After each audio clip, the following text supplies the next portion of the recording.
Parliament ఎన్నికల notification రావడంతో ఒక్కసారిగా రాజకీయ నాయకుల్లో ప్రచారాలు ముమ్మరం చేశారు. ఇప్పటికే భువనగిరి బీజేపీ పార్లమెంట్ అభ్యర్థిగా బూరా నర్సయ్య గౌడ్ పేరు ప్రకటించింది అధిష్టానం. భువనగిరి పార్లమెంట్ పరిధిలో పలు నియోజకవర్గాల్లో విస్తృత స్థాయి ప్రచారం నిర్వహిస్తున్నారు బూరా నర్సయ్య. కేంద్రంలో నరేంద్ర మోడీ పాలనకు పెద్ద ఎత్తున ఆదరణ ఉందని, బీజేపీకి ఓటు వేసి మళ్లీ అధికారంలోకి రావడానికి ఓట్లు వేయాలన్నారు. భువనగిరి పార్లమెంట్ పరిధిలో ప్రచారంలో దూసుకుపోతున్న బూరా నర్సయ్య గౌడ్తో మా ప్రతినిధి శ్రీనివాస్ ఫేస్ టు ఫేస్.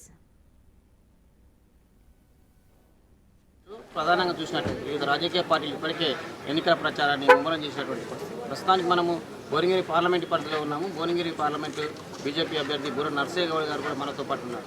పూర్తిగా ప్రచారానికి సంబంధించి వివరాలు ఎలా ఉన్నాయో తెలుస్తుంది. సార్ చెప్పండి, గతంలో మీరు పార్లమెంట్ సభ్యులుగా చేశారు, అదే భువనగిరి నుంచి మళ్ళీ బీజేపీ అభ్యర్థిగా పోటీ చేయబోతున్నారు. ఎలా ఉంది మీ ప్రచారం? ప్రజల్లో కానీ సంబంధించినటువంటి మీ కార్యకర్తల నూతన ఉత్తేజం ఎలా వస్తున్నాం? డెఫినెట్లీ మా కార్యకర్తలు మొదటిసారి ఈ యొక్క ఎన్నికలు తెలంగాణ రాష్ట్రంలో రాజకీయ మలుపు నాంది పలుకుతుందని ఒక నమ్మకం ఉంది.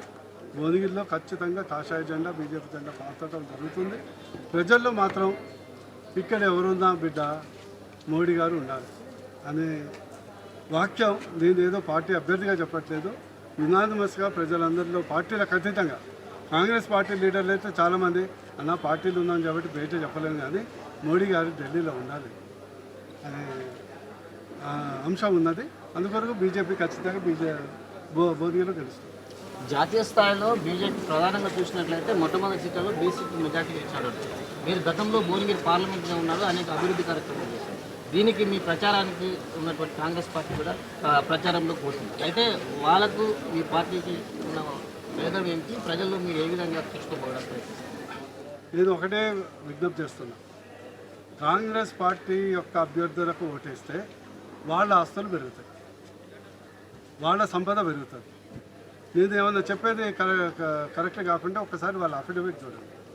2009లో ఎంత, 2014లో ఎంత, 2023లో ఎంత. అదే బూరా నర్సయ్య గౌడ్కి ఓటేస్తే బూరా నర్సయ్య గౌడ్ ఆస్తులు తగ్గుతాయి, కానీ భువనగిరి పార్లమెంట్ ఆస్తులు పెరుగుతాయి.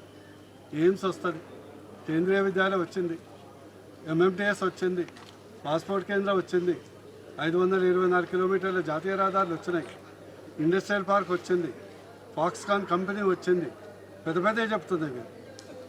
నర్సన్న బీమా కుటుంబానికి బీమా వచ్చింది, మాతా శిశు హాస్పిటల్ వచ్చింది జనగాంలో, పాలిటెక్నిక్ కాలేజ్ చర్యాలలో వచ్చింది. ఇది భువనగిరిలో బూరా నర్సయ్య గౌడ్ మోడీ శిష్యుడికి వేస్తే వచ్చే సంపద 1,00,000 కోట్ల సంపద భువనగిరి పార్లమెంట్లో పెరిగింది. కాంగ్రెస్ వాళ్ళకి వేస్తే ఏమవుతుంది? వాళ్ళ సంపద ఖచ్చితంగా పెరుగుతుంది. మీరు తర్వాత 5 ఏళ్ళు బాధపడాల్సిందే, అంత మించి ఏం లేదు. ఇక టీఆర్ఎస్ మనం మర్చిపోతే బెటర్. ఓవరాల్గా చెప్పండి, ఈ నియోజకవర్గంలోని గతంలో సంబంధించిన అభివృద్ధి కంటే ఇప్పుడు ఈ 10 సంవత్సరాలలో బీఆర్ఎస్ పార్టీ చేసిందంటున్నారా? జాతీయ స్థాయిలో ఉన్నటువంటి వచ్చిన నిధులు ఎక్కువ ఉన్నాయని చెప్తారు. నేను I'm ready to any challenge, Congress కానీ బీఆర్ఎస్ కానీ. ఈరోజు మోడీ గారి హయాంలో ఇక్కడ ప్రభుత్వం లేకున్నా 1 ఎంపీ గెలిచినా, రెండోసారి 4 ఎంపీలే గెలిచినా, మోడీ గారు వివక్ష లేకుండా సబ్కా సాత్ సబ్కా వికాస్ అనే ధోరణితో 9,36,000 కోట్ల రూపాయలు తెలంగాణలో ఇన్వెస్ట్ చేశారు. కేసీఆర్ ఏమి ఇన్వెస్ట్ చేశారు? 7,33,000 కోట్ల అప్పు ఇన్వెస్ట్ చేశారు మన నెత్తి మీద. కాంగ్రెస్ వాళ్ళు ఏం చేశారు? కుప్పలుగా హామీలు పెట్టారు. ఈరోజు జాతీయ రహదారులు మోడీ గారి ఇన్వెస్ట్మెంటే, ఈరోజు కేంద్రీయ విద్యాలయాలు మోడీ గారి ఇన్వెస్ట్మెంటే, ఎయిమ్స్ మోడీ గారి ఇన్వెస్ట్మెంటే, ఈరోజు జరిగే ప్రతి గింజ కొనేది మోడీ గారి ఇన్వెస్ట్మెంటే, ఈరోజు సంక్షేమంలో 60% నిధులు మోడీ గారి ఇన్వెస్ట్మెంటే, ఆయుష్మాన్ భారత్ మోడీ గారి ఇన్వెస్ట్మెంటే, ఉచితంగా రేషన్ ఇచ్చేది మోడీ గారి ఇన్వెస్ట్మెంటే, ఉచితంగా 7 టీకాలు ఇచ్చేది మోడీ గారి ఇన్వెస్ట్మెంటే, ఎల్పిజి సిలిండరు సబ్సిడీకి ఇచ్చేది మోడీ గారి ఇన్వెస్ట్మెంటే, ముద్రా లోన్స్ దాదాపు 46 లక్షల మందికి ఇచ్చింది మోడీ గారి ఇన్వెస్ట్మెంటే, స్వానిధి కింద 32 లక్షల మందికి నిధులు ఇచ్చింది మోడీ గారి ఇన్వెస్ట్మెంటే, దాదాపు 36 లక్షల మరుగుదొడ్లు కట్టించింది మోడీ గారి ఇన్వెస్ట్మెంటే.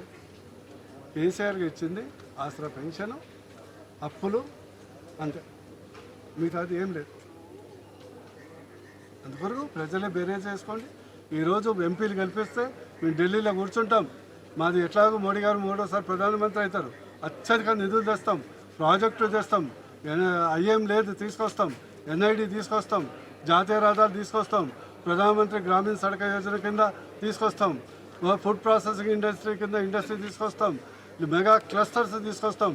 ఎక్కడైతే హ్యాండ్లూమ్ టెక్స్టైల్ మెగా క్లస్టర్ ఉందో దాన్ని కంప్లీట్ చేస్తాం. స్మార్ట్ సిటీ ప్రోగ్రామ్ని ఇంకా మంచిగా చేస్తాం.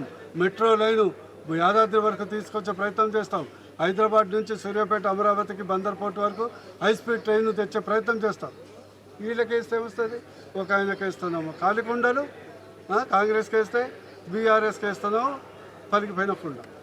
అందుకొరకు దయచేసి తెలంగాణ ప్రజలు విఘ్నతతో ఆలోచించి కమలం గుర్తుకేయండి. కమలం అంటేనే లక్ష్మి, అంటే సంపదకు చిహ్నం. మీ కుటుంబానికి మన రాష్ట్రానికి సంపద వస్తుంది. Thank you. ఇది భారతదేశం అభివృద్ధి కావాలన్నా, అందులో తెలంగాణ అభివృద్ధి కావాలన్నా బీజేపీ పార్టీకి ఓటేయాలని బూర నర్సయ్య గౌడ్ చెప్తున్నటువంటి పరిస్థితి. కెమెరామెన్ శంకర్తో శ్రీనివాస్, ఉమ్మడి నల్గొండ జిల్లా బీఆర్కే.